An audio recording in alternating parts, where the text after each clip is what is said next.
Guys, so today I'm here with a video and I'm going to do my recent reads.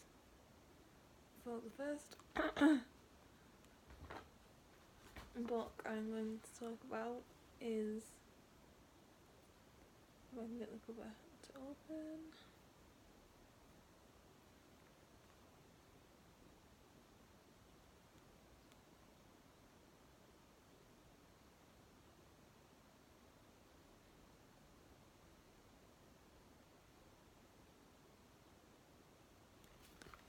is,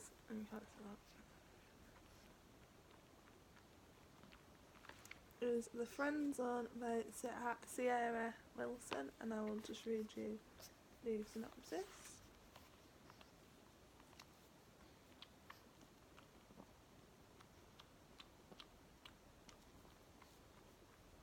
Disgraced college quarterback Logan Hunt was on his way to NFL stardom when he messed up big time. Now the Texas star player with a bad temper has a new option. Seattle's EOL College, as in end of the line, to his fellow misfit recruits. It's Logan's last chance. If he can follow the rules, no parties, no fighting, no swearing, and no dating the coach's daughter Jess. Simple. Yeah, right. For Logan, there's never been a rule he's more tempted to break. The deal is just friends. The pretty, confident and fearlessly smart math whiz is farming pizza, tutoring and keeping Logan in line. But the closer Jess gets, the more receptive she is to his warm heart and spirit. Not to mention his irresistible off-field passes with defences down, they're both heading into the danger zone. It's more than thrilling, it's love. It's also a game changer that could sideline Logan's NFL goals and, more importantly, a future with Jess. But dreams are worth fighting for, right? And this was a cute read.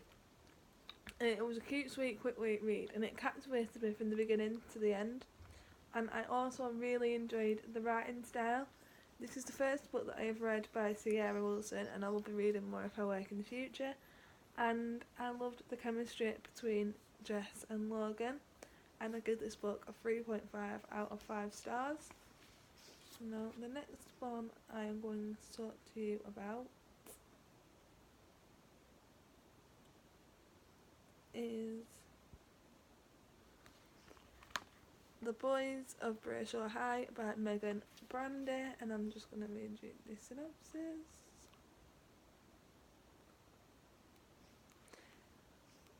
Girls like you aren't exactly welcomed at a place like this, so keep your head down and look the other way.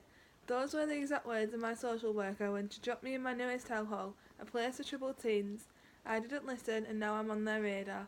They expect me to play along in their games of hierarchy, to fall in line with the social order they've deemed me fit. Too bad for them, I don't follow rules. Too bad for me, they're determined to make sure I do. Inconvincingly attractive and treated like kings, these are the boys of Brayshaw High, and I'm the girl who got in their way.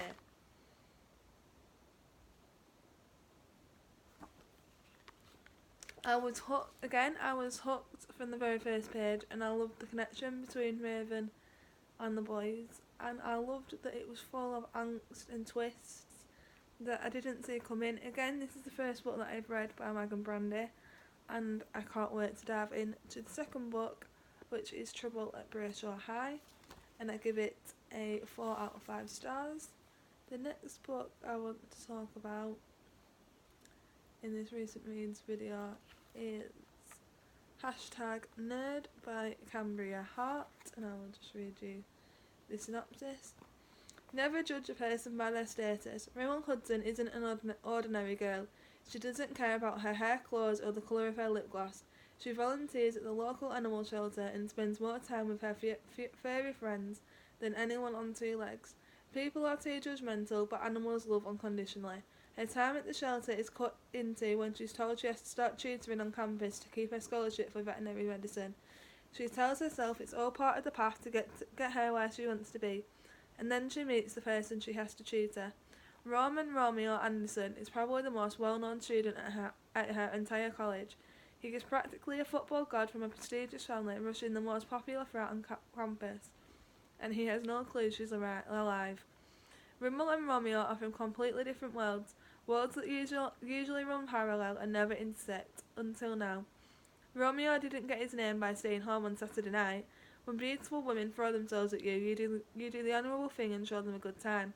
Tutoring was just something he had to do to stay on the team until he was drafted by the NFL. Romeo never thought he'd be totally charmed by Rimmel. He never thought a girl like her would intrigue him like no one else, but he can't date a nerd, can he? He thinks maybe he can, it's everyone else who has a different idea. With the odds stacked against them, can Romeo and Rimmel find a way to bring their two completely different worlds together? Or will Rimmel's nerd status stand in their way? And this was an easy read. And I really liked Rimmel, and I liked how honest she was and the respect in the friendships that she earned from that honesty. And I also loved the connection from Romeo, and I give this book a 3 out of 5 stars. And the next book I want to talk about is Girl in Love by Rebecca Yarros and J. Crownover. So I'll just read you these synopsis. They're from very different worlds, but their desire to be loved for who they are is universal. Langley Vaughan is in desperate need of a date, but not just any date. She's looking for a date into the wedding from hell. It isn't every day you're forced to be in the bridal party while your first love marries your arch nemesis, otherwise known as the world's worst stepsister.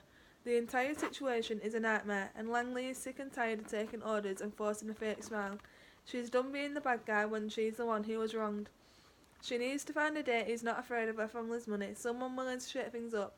She needs someone outside of her normal social circle, someone ready to go back to war with the well-to-do. She needs someone who won't back down, someone willing to play the complicated game of tug-of-war she's been engaged in with her family for years. Never in a million years did she think she was going to stumble across her very own heroic heartthrob when she set her crazy plan in motion.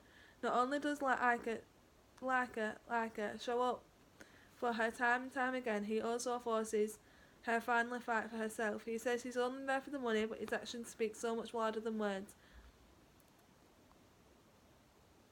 Ika Olivas would do anything and everything to get his hands on some quick cash. Not just any cash, but enough to make sure his younger brother gets into the college of his dream. Thank goodness for a desperate, pretty little rich girl with too much money and her heart set on an outrageous scheme.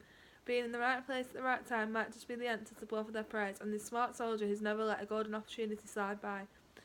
Ika doesn't mind coming to Langley's rescue and being her plus one, as long as the price is right. Only he didn't plan on liking the blonde socialite as much as he does. He is totally unprepared for the pull he feels towards her, crumpled with his growing desire to protect her from the vultures and villains living under the same roof. He wants to be the guy who keeps her safe and gives her the courage she obviously needs to fight back, but someone else, someone far more powerful and influential than Langley's wealth family, has dibs on Laika's time and on his future. He knows he isn't the guy Langley can count on in the long run, but damn, if he doesn't want to do anything in his power to be that man. This is the first book I've read by Rebecca Yarros, but I've read a few by Jane Crownover. I love the writing style, and again I was captivated from the very beginning and I couldn't put my Kindle down.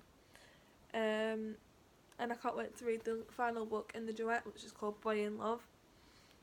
And I really did like the connection between Langley and Ika, and I love that they both came from different worlds, but they fit perfectly together. And now the last book I want to talk to you about is